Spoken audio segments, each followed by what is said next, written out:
Ingin mendapatkan kumpulan lengkap seputar tanya jawab bersama Buya Yahya? Dapatkan segera buku Buya Yahya Menjawab, berisikan kumpulan tanya jawab seputar problematika umat yang dikemas secara jelas, lugas, dan ringkas.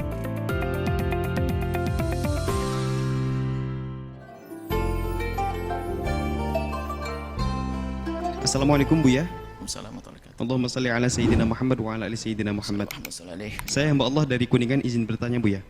Anak saya usia 4,5 tahun, meninggal saat setelah dioperasi karena ada ususnya yang bocor Buya. Kemudian ada saudara saya yang bilang, coba seandainya tidak dioperasi dan dibawa pulang dari rumah sakit untuk diobati oleh tabib, mungkin belum tentu meninggal.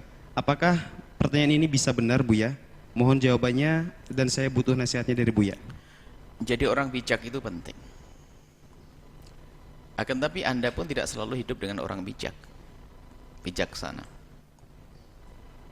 Kalau Anda melihat orang kena musibah itu, kalau Anda bijak, Anda jangan ditambahkan beban musibah tersebut. Ada sebagian orang yang tidak tahu maksudnya apa.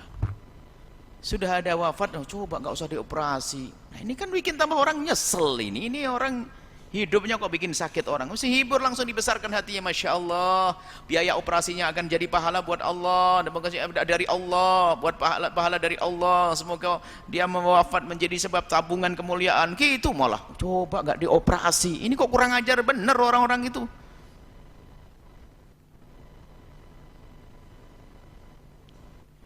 Jangan, ini nggak boleh begitu. Operasi hari ini adalah sudah merupakan salah satu adalah tibbun nabawi. Jangan mengatakan bukan tibbun nabawi. Nabi mengajarkan dalam Al-Quran disebut fasalu ahla dzikri in kuntum la ta'lamun. Tanyakan kepada ahlinya. Tibbun nabawi kayak madu iya, pakai herbal iya, itu tibbun nabawi. Nabi yang ajarkan maksudnya. Bukan berarti dokter bukan tibbun nabawi. Dokter itu memang yang ngarang, enggak. Di sekolah lama sekolahnya, riset segala macam. Ngoperasi itu bukan istri, bukan putra Anda itu jadi latihan, itu latihannya macam-macam, binatang segala macam, sudah latihan mereka operasi. Tidak bolehlah ada kesombongan kita ini. Yang sudah medis sombong dengan obatnya Rasulullah, madu nggak mau. Wah, ini kurang ajar juga dengan Rasulullah. Ini nggak boleh. Jadi ini semua yang ingin menganjurkan obat-obat herbal, alhamdulillah itu upaya juga. Herbal itu juga kadang-kadang pengalaman orang dulu.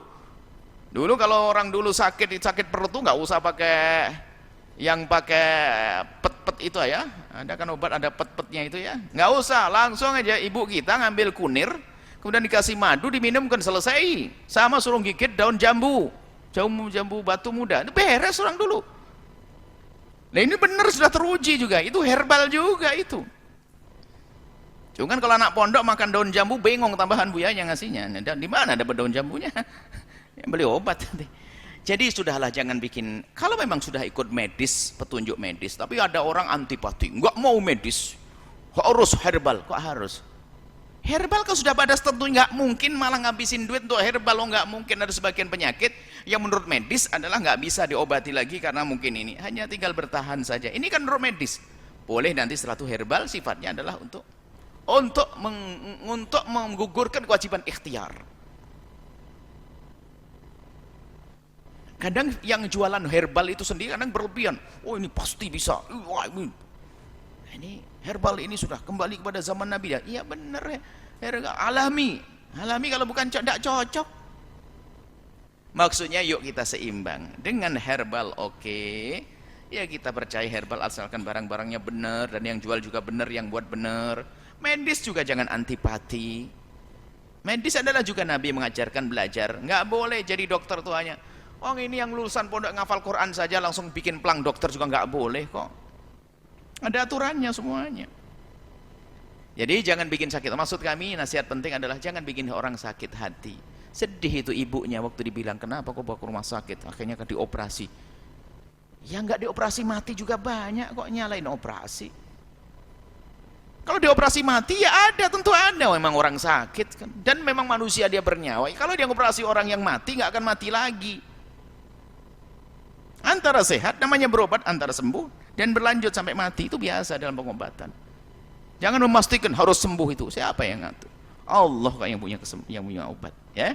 Jadi jangan. Kemudian di sisi yang lain, Anda yang mendengar berita itu Anda yang bijak. Itu omongan yang tidak ngerti, biarkan saja. Oh iya Bu, makasih atas petunjuknya. Padahal kan nyakiti hati Anda kan. Anda maafkan dia. Anda tidak usah gelisah yang bertanya. Putra Anda adalah tidak punya dosa. 4 tahun dia adalah akan melayani Anda di surga. Kalau Anda rela, ada kabar gembira. Seorang bapak atau ibu yang anak meninggal dunia sebelum balik, kemudian dia merelakan, itu kabar gembira. Bahwasanya anaknya menunggu di surga. Abahnya akan nyusul nanti. Anda akan menyusul. Maka istiqomah dekat kepada Allah, Anda akan nyusul nanti. Jangan dengar orang yang ngomong, seandainya tidak operasi, seandainya tidak operasi. Ini kok bikin sakit hati orang begitu tuh. Hah? Semoga Allah mengampuni semuanya. Allah alam.